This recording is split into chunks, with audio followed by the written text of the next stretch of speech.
Hello students, मैं हरजिंदर पाल सिंह आज नया एडवांस वेल्डिंग का वीडियो लेके आया हूँ। उस वीडियो में जो आज का टॉपिक है उसका नाम है atomic hydrogen welding. Atomic hydrogen welding में क्या क्या होता है, क्या क्या इक्विपमेंट होते हैं, क्या इसकी एडवांटेज है, क्या इसकी डिसएडवांटेज है, तो आज हम इसके बारे में डिस्कस करेंगे। तो सबसे पहले आता है डेफिनेशन। ये एक स्पेशल प्रकार का आर्क वेल्डिंग का प्रोसेस है जिसमें हमने टंगस्टन के दो इलेक्ट्रोड के बीच में आर्क उत्पन्न करनी होती है या आर्क पैदा करनी होती है। उसके बाद ये क्या करता है, आर्क हाइड्रोजन के मॉलिक्यूल्स को तोड़ देता है और एटॉमिक हाइड्रोजन पैदा करता है। इस प्रोसेस में हमने जो पावर सप्लाई है वो एसी या डीसी यूज करनी है, लेकिन ज़्यादातर हम एसी ट्रांसफार्मर सप्लाई ज़्यादातर यूज करते हैं। इस प्रोसेस में ये जो ओपन सर्किट वोल्टेज है वो 300 वोल्ट है, 300 अप्रोक्सीमेटली वोल्ट रखनी है, और जो हमने करंट है वो तकरीबन 50 एम्पेयर का रखना है। ठीक है, ये इसकी डेफिनेशन है। उसके बाद आ जाओ प्रिंसिपल ऑफ ऑपरेशन। ये एक ऐसा वेल्डिंग का प्रोसेस है जिसमें दो टंगस्टन के इलेक्ट्रोड के बीच में आर्क को उत्पन्न किया जाता है। फिर हाइड्रोजन गैस को आर्क के बीच में से गुजारा जाता है, जिसके कारण हाइड्रोजन जब अपने पहली पोजीशन मॉलिक्यूल पोजीशन से जब दूसरी पोजीशन में एटॉमिक हाइड्रोजन में कन्वर्ट होती है तो वहां पे ये बहुत ज्यादा एक्टिव हो जाती है। फिर उसके बाद जब ये आर्क के बीच में से गुजरती है, उसके बाद जैसे ही ये ठंडी होने लगती है, फिर ये अपनी दूसरी पोजीशन से पहली पोजीशन में, यानी कि जो इसकी पहली हाइड्रोजन मॉलिक्यूल पोजीशन है वे वहां कन्वर्ट हो जाती है। जैसे ही ये अपनी पहली पोजीशन में आती है वहां पे इतना हाई टेम्परेचर का फ्लेम उत्पन्न करती है, यानी कि हाई टेम्परेचर का फ्लेम पैदा होता है, और उस जगह पर जो फ्लेम का जो टेम्परेचर होता है वो 5000 डिग्री अप्रोक्सीमेटली होता है। इस प्रोसेस में जब हम वेल्डिंग करते हैं तो हाइड्रोजन की वेल्डिंग के इर्द गिर्द लेयर होने के कारण किसी भी प्रकार का ऑक्साइड नहीं बनता, जिसके कारण वहां पे हमारा हाई क्वालिटी का ज्वाइंट लग जाता है। इस प्रोसेस में हमने ये जो क्या कहते हैं गैस है वो हमने सिलेंडर से यूज करनी है, और जब हम गैस सिलेंडर से यूज करती हैं तो गैस के फ्लोमीटर को कंट्रोल करने के लिए हमें प्रेशर रेगुलेटर और गैस फ्लोमीटर यूज करना होता है, उसके थ्रू हमने ये गैस लेनी होती है। और इस प्रोसेस में आर्क उत्पन्न करने के लिए हमने ये जो करंट है वो वेल्डिंग ट्रांसफार्मर से प्राप्त किया जाता है।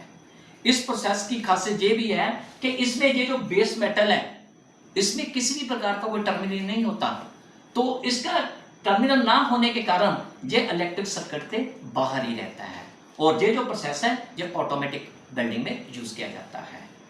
इस प्रोसेस में हमने लो अलाई स्टील, स्टेनलेस स्टील और नॉन फेरस मेटल जैसे कॉपर, एल्युमिनियम, ब्रास एक्सेट्रा को बिना किसी ऑकर से हम इसको ज्वाइन कर सकते हैं। और इस प्रोसेस में हमने हार्ड फेसिंग भी कर सकते हैं और टूल और डाई की मेंटेनेंस और रिपेयर भी कर सकते हैं। और इस प्रोसेस की ये भी खासियत है कि जितनी भी ये थिन शीटें होती हैं उनको आपस में जोड़ा जाता है।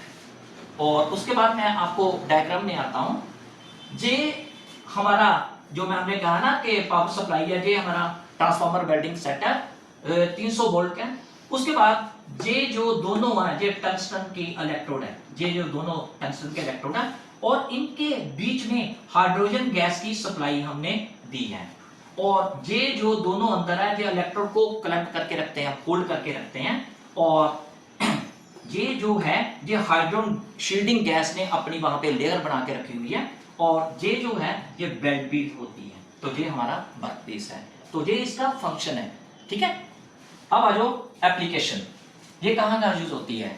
ये एरोस्पेस, ऑटोमोटिव, मेडिकल इक्विपमेंट में, इलेक्ट्रॉनिक इक्विपमेंट में और न्यूक्लियर प्लांट में इसका प्रयोग किया जाता है। उसके बाद आ जाओ इक्विपमेंट। इसके अंदर जो जो इक्विपमेंट है वो एक एक करके मैं आपको बताता हूं। सबसे पहले ये आता है पावर सप्लाई। जैसा कि मैंने अभी अभी बताया कि इस प्रोसेस में हमने जो पावर सप्लाई है वो एसी या डीसी यूज करनी होती है, लेकिन इसके अंदर हम एसी ट्रांसफार्मर यूज करते हैं क्योंकि दो इलेक्ट्रोड के बीच में जो हीट है वो इक्वल डिस्ट्रीब्यूट करती है। ठीक है, तो ये इसके फर्स्ट आ गया पावर सप्लाई। उसके बाद आ जाओ टंगस्टन इलेक्ट्रोड। इस प्रोसेस में हमने दो टंगस्टन के इलेक्ट्रोड हम यूज करने हैं। उसके बाद उन दोनों टंगस्टन इलेक्ट्रोड के बीच में हमने आर्क पैदा करनी होती है। फिर उसके बाद हमने इलेक्ट्रोड को एक स्पेसिफिक एंगल पर रखना होता है। स्पेसिफिक एंगल, जैसे ये मैंने एंगल दिया हुआ, इस एंगल पर रखना होता है सो दैट के ये वहां पे इक्वली यानी कि हीट प्रोड्यूस कर सके। तो इसीलिए हमने ये स्पेशल एंगल पे रखा होता है। उसके बाद आ जाओ हाइड्रोजन गैस सप्लाई। इस प्रोसेस में हमने जब वेल्डिंग करनी है वो हाइड्रोजन गैस की सप्लाई हमने यूज करनी होती है। वो जो हाइड्रोजन गैस है वो हमने सिलेंडर से यूज करनी होती है। आर्क के लिए हमने जो गैस लेनी है उसके फ्लो को कंट्रोल करने के लिए हमने प्रेशर रेगुलेटर और गैस फ्लो मीटर का भी हमने यूज करना होता है। ठीक है, उसके बाद आ जाओ वेल्डिंग टॉर्च। ये जो वेल्डिंग टॉर्च है ये दो टंगस्टन के इलेक्ट्रोड को होल्ड करने के लिए एक विशेष प्रकार की स्पेशल वेल्डिंग टॉर्च हम इसमें यूज करते हैं, जो कि इन दोनों इलेक्ट्रोड के टेम्परेचर को, हीट को भी सहन कर सके। ऐसी हम इसके बीच में वेल्डिंग टॉर्च, स्पेशल प्रकार की वेल्डिंग टॉर्च होती है जो हम इस प्रोसेस में यूज करती है। नेक्स्ट आ जाओ कूलिंग सिस्टम। इस प्रोसेस में अगर हमने लगातार लंबे समय तक वेल्डिंग करनी है तो दोनों इलेक्ट्रोड को हमने ठंडा रखने के लिए कूलिंग सिस्टम इसके अंदर हमने चलाना होता है। पानी का सिस्टम इसके अंदर हमने चलाना होता है, कूलिंग सिस्टम की जरूरत पड़ती है। और आखिर में आ जाओ पीपी किट। ये पीपी किट क्या होती है? जब हम ये वेल्डिंग करते हैं, जब कोई भी आर्क वेल्डिंग करते हैं तो हमें अपनी सुरक्षा के लिए जो पीपी पर्सनल किट होती है, जैसे कि हमारे इलेक्ट्रोड जब चलता है तो उसमें दो प्रकार की चीज निकलती है। आंखों की सेफ्टी के लिए हमने हेलमेट, हाथों की सेफ्टी के लिए लेदर के ग्लव्स, और शरीर की सेफ्टी के लिए लेदर के जो एप्रन, और पैरों की सेफ्टी के लिए हमने लेदर के शूज हमने यूज करने होते हैं ताकि वो हमारा शरीर का और आंखों का नुकसान ना हो। तो अब बात करते हैं एडवांटेजेस और डिसएडवांटेज की। ठीक है, और सबसे पहले हम एडवांटेज की बात करेंगे। सबसे पहले आता है हाई बेड स्पीड। ये जो प्रोसेस है, जो बाकी के जो प्रोसेस होते हैं अगर हम उनके साथ कंपैरिजन करें तो ये बहुत फास्ट प्रोसेस है, जिसके कारण वहां हाई क्वालिटी का ज्वाइंट लग जाता है, इसीलिए इसकी फर्स्ट एडवांटेज है। उसके बाद नेक्स्ट क्लीन बेड। ये जो प्रोसेस है ये बहुत क्लीन बेड लगाता है क्योंकि इसमें किसी भी प्रकार का हम फ्लक्स नहीं यूज करते, क्योंकि इस प्रोसेस में हाई हीट के कारण हम वेल्डिंग को वहां बेल्ट कर देते हैं। बहुत क्लीन बेल्ट लगता है, इसमें किसी भी प्रकार का फ्लक्स यूज नहीं होता। ठीक है, नेक्स्ट आ जाओ रिड्यूस ऑक्सीडेशन। इस प्रोसेस में जब हम वेल्डिंग करते हैं तो हाइड्रोजन गैस की जो लेयर होती है वो ज्वाइंट के इर्द गिर्द रहती है, जिसके कारण वहां किसी भी प्रकार का ऑक्सीडेशन नहीं होता और वहां पे ये स्ट्रॉन्ग ज्वाइंट लगाता है। ठीक है, इसकी ये एडवांटेज है। ठीक है, नेक्स्ट आ जाओ कंट्रोल्ड हीट इनपुट।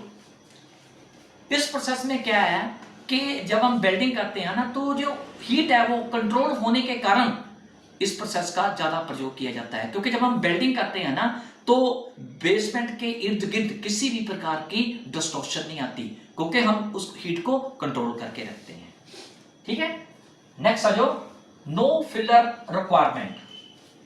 इस प्रोसेस में जब हम वेल्डिंग करते हैं ना तो किसी प्रकार का फ्लक्स यूज होता है, ना ही किसी प्रकार का फिलर मेटल यूज होता है, जिसके कारण वहां पे हाई क्वालिटी का यानी कि बेल्ट जॉइंट लगता है और फिलर मेटल की हमारी जो कॉस्ट है वो भी हमारी बच जाती है। ये भी इसकी एडवांटेज है।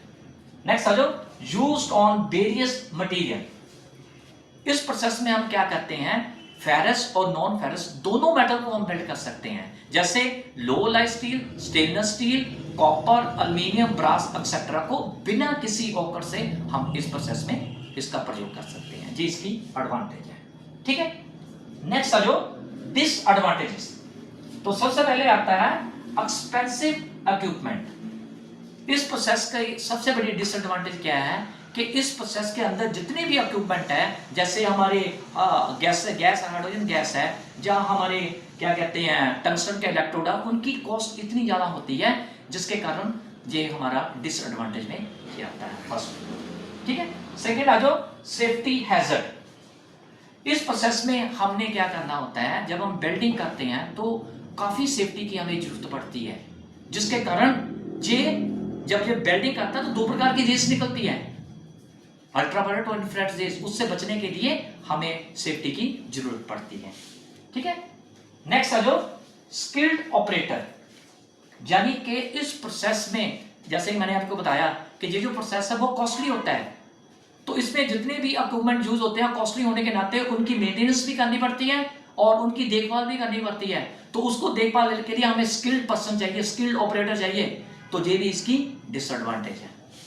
नेक्स्ट आ जाओ लिमिटेड टू फ्लैट पोजीशन। अगर हम इस प्रोसेस की बात करें, बाकी जो हमारे मेथड है वहां पे हम हर पोजीशन में हम वेल्डिंग कर सकते हैं, लेकिन इसकी डिसएडवांटेज ये क्या है कि ये सिर्फ फ्लैट पोजीशन में ही ज्वाइंट लगा सकता है, हॉरिजॉन्टल में नहीं लगा सकता, वर्टिकल नहीं लगा सकता और ओवरहैंड नहीं लगा सकता। ये इसकी सबसे बड़ी डिसएडवांटेज है। ठीक है, नेक्स्ट आ जाओ एक्सेसिव हार्डनेस। इस प्रोसेस में जब हम वेल्डिंग करते हैं तो एक्सेस हीट के कारण ये क्या करता है, हमारी जॉब को हार्ड कर देता है, जिसके कारण जैसे ही वेल्डिंग कंप्लीट होती है उसके बाद वहां पे वो क्रैक्स आ जाते हैं, ये इसकी भी डिसएडवांटेज है। नेक्स्ट आ जाओ हाई हीट इनपुट। इस प्रोसेस में होता है कि जब हम वेल्डिंग करते हैं ना तो हाई हीट इनपुट होने के कारण वहां पे डिस्टॉर्शन आ सकती है, और जो इनकी हाई हीट इनपुट है उसके कारण डिस्टॉर्शन आ जाती है, जिसके कारण हमारा जो बेल्ट जॉइंट है वो कमजोर हो सकता है। ठीक है बेटे, तो ये था हमारा आज का चैप्टर और जिसका नाम था एटॉमिक हाइड्रोजन वेल्डिंग। और ये कैसा आपको लगा आपने कमेंट सेक्शन में जाके इसके बारे में बताना है, और साथ में आपने लाइक भी करना है, शेयर भी करना है और सब्सक्राइब भी करना है। Have a nice day.